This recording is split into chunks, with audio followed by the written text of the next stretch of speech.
Now, you should know that you can't believe everything that you read on the internet. And that includes status updates on Facebook that look something like this. As of September 30th, 2015, at 12:20 p.m. Eastern Standard Time, I do not give Facebook or any entities associated with Facebook permission to use my pictures, information, or posts, both past and future.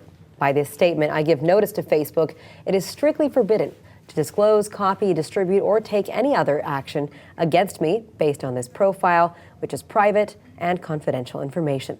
The violation of privacy can be punished by law. Note, Facebook is now a public entity. Now, the post then instructs others to copy and paste and publish the same update, supposedly all in the name of copyright law. But turns out it's just a hoax, guys, and it's one that keeps popping up, and yet Facebook users seem not to notice. So to save you from some future public humiliation, we've brought in Bradley Shear, an attorney who specializes in social media law. Hi, Bradley. Thanks for being here. Hey, thanks for having me. So give us the backstory on these posts. Why do they keep resurfacing?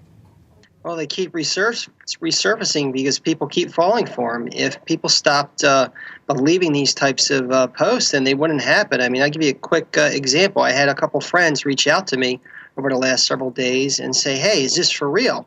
And I said, well, how can you believe this is for real? Because if you believe everything that you read on the internet, you'll be dating a French model, just like the insurance commercial from a couple years back. Fair enough. But what exactly is at the root of this, right? What is it that the post is purporting to do? Because people seem to think that their privacy is tied up with this.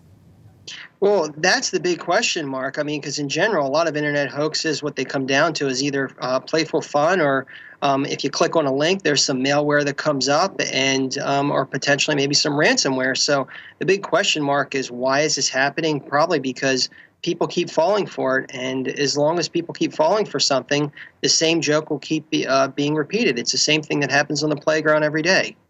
But what should people know about how much they give up of their personal information when they use Facebook? See, the challenge is every time that you utilize Facebook or Google product, you're giving up almost all of your privacy. Both of those companies, they have all these agreements with data brokers. So all the personal information that you're posting on Facebook, it's being utilized to create a profile about yourself.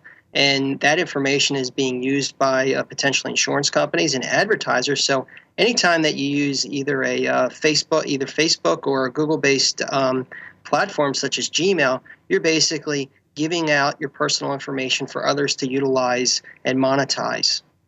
But just trying to post some statement saying that you disagree with it doesn't matter, right? Isn't it all in the terms of service? Exactly. Great point. I mean, the bottom line is whenever you click I agree to Facebook's terms of service or Google's Gmail's terms of service, you're agreeing to their rules and regulations, and there's nothing that you can say or do absent deleting your profile that can change that. So, I mean, the bottom line is be careful what platforms you utilize because you have to play by their rules. It's their playground, and they make the rules. So how is it then that gullible social media users can try to use this hoax as a lesson for future? Well, the bottom line is if you fell for it this time, hopefully you won't fall for it the next time. I mean, because the thing is, whenever you see something on the internet, you have to be very careful. And just because someone sends you an email, it's potentially not from that person. It could be a phishing expedition by a hacker or a criminal. So, I mean, just be careful. Just because something shows up online doesn't mean it's necessarily true. All right, Bradley, thanks for being with us. Thanks for having me.